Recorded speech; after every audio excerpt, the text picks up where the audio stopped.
Between 1917 and the election of Barack Obama, 3 Americans were charged with espionage for speaking to the press.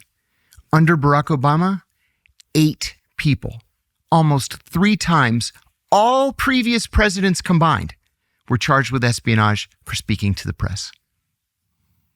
3 times. And none of them was charged with lying. Not a single one of them. Because lying is not a crime. That's right. Telling the truth is a crime. That's all you need to know. You can't support a system in which telling the truth is a crime and lying is rewarded. Sorry.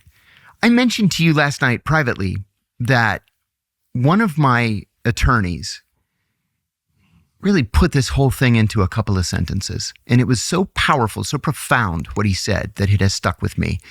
I decided to turn down the Justice Department's best and final offer of 2.5 years in prison. I said, I haven't done anything wrong. And I had this stupid idea that as soon as I get in front of a jury, they're going to see how ridiculous this is, and I'm going to be acquitted. Well, that's nuts. Yeah. So he said to me, you know what your problem is? Your problem is you think this is about justice, and it's not about justice. It's about mitigating damage. Take the deal. And so I took the deal. What was I going to do? I have 5 kids at home. Should I take 2.5 years? I'm going to do 23 months, or should I roll the dice? And I said to him, if I turn the deal down, what am I realistically looking at here? And he said, 12 to 18 years. Take the deal. Years. Mm-hmm. So I took it. For telling the truth in an ABC interview. How long was that ABC interview? 30 minutes? 40 minutes?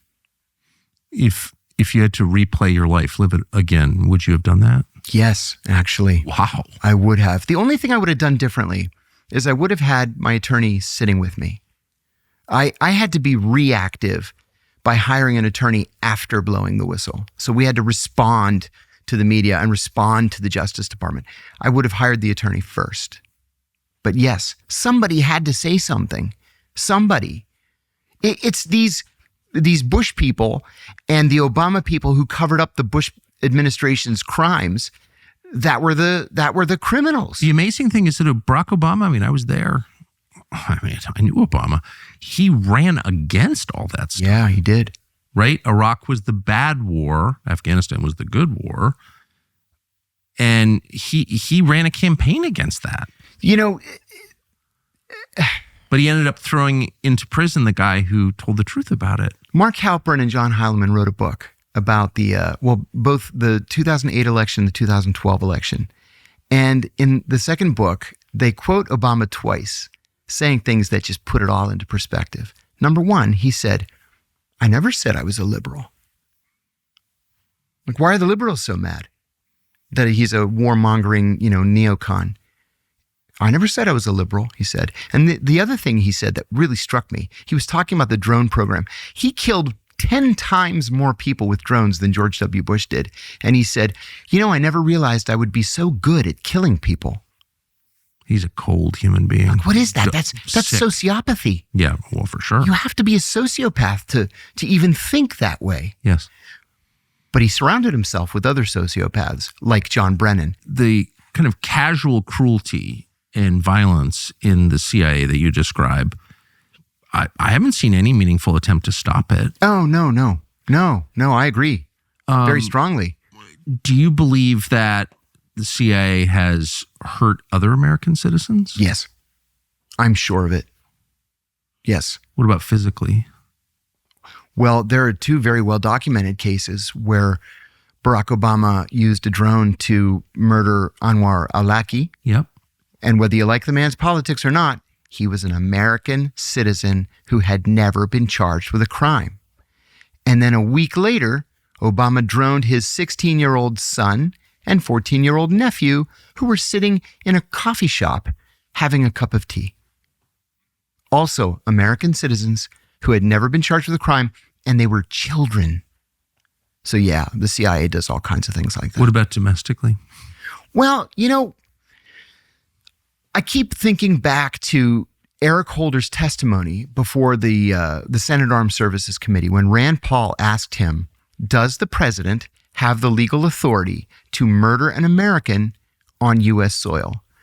Well, Senator, just answer the question. It's a yes or no question. Yes, he has the authority. Now, has he done that? We didn't know. But the Attorney General of the United States said that the president can murder an American citizen in the United States if the president believes that he presents a clear and present danger to the national security. That's sick. It's unbelievable. It's anti-constitutional. Not just unconstitutional. It's anti-constitutional. You're probably pretty sick in Nike. It's hard to blame you for feeling that way. Any company that worships Colin Kaepernick, any company that shills for the lunacy of the left social agenda is clearly not on your side. In fact, they're your enemy. You need an alternative. XXXY Athletics is the far better choice. It's the only athletic brand committed to fighting for free speech, women's sports, and the truth. Honesty, the truth. They're not going to lie to you. For example, did you know that 80% of Americans oppose letting men play in women's sports? That's not a radical view. It's a moderate, sensible view rooted in biology. But woke corporations like Nike make you feel like a lunatic for saying obvious things like men are men and women are women. That is tyranny. How can you fight back? By abandoning the companies promoting it and by embracing companies like XXXY Athletics. It's an American company. It's not opposed to the United States or to telling the truth. Head to thetruthfits.com to learn a lot more and use the code Tucker25 for 25% off. Bush leaves after 2 terms. Obama gets elected. Yes. And he's very much the peace candidate. He's for transparency. Well, I like to say that it was Saint Obama that came down from the heavens right. into the White House Black to save Jesus us. returns. That's right. And but he's very much I remember in fact being on television saying, he was this wild-eyed peacenik lefty guy. Mm-hmm. Oh no, he wasn't. Oh, he wasn't. This is something that I've puzzled over for a long time. And I've come to the conclusion that the CIA, at the top levels of the CIA, they really love it when a new president is elected and he has no background in intelligence or foreign policy. Usually, Donald Trump is a very unique figure in this scenario. Very unusual.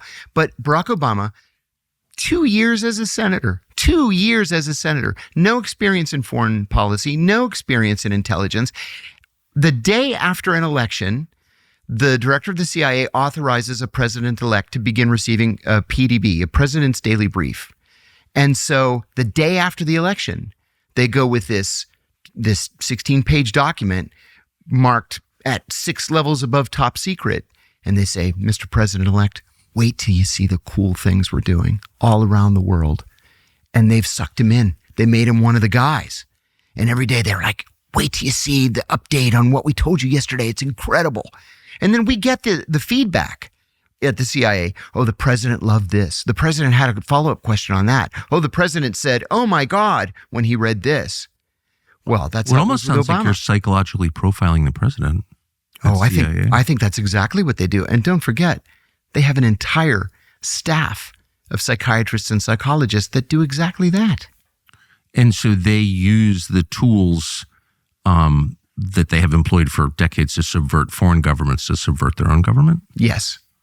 But they smile while they're doing it. And they say, no, we're just trying to forge a good working relationship with the president. In fact, for a while in the 90s, they didn't even call him the president. They called him the first customer. Come on. I swear to God. Is there, I know we're getting far afield and we will get back to your story, but it doesn't sound like, so if you look at the org chart, the president controls CIA. Yes. But you're describing a situation where CIA kind of controls the president. This is another problem. It's that presidents come and go every 4 years, every 8 years. But these CIA people, they're there for 25, 30, 35 years. They don't go anywhere. And so if they don't like a president, or if a president orders them to do something that they don't want to do, they just wait because they know they can wait him out. And then he's not going to be president anymore. And they can continue on with whatever plan the blob or the deep state wants to implement. Thanks for watching our YouTube channel. We hope you'll subscribe to it. And by the way, you can hit the little bell on there and get notifications every time we produce a video. We hope you'll do that also.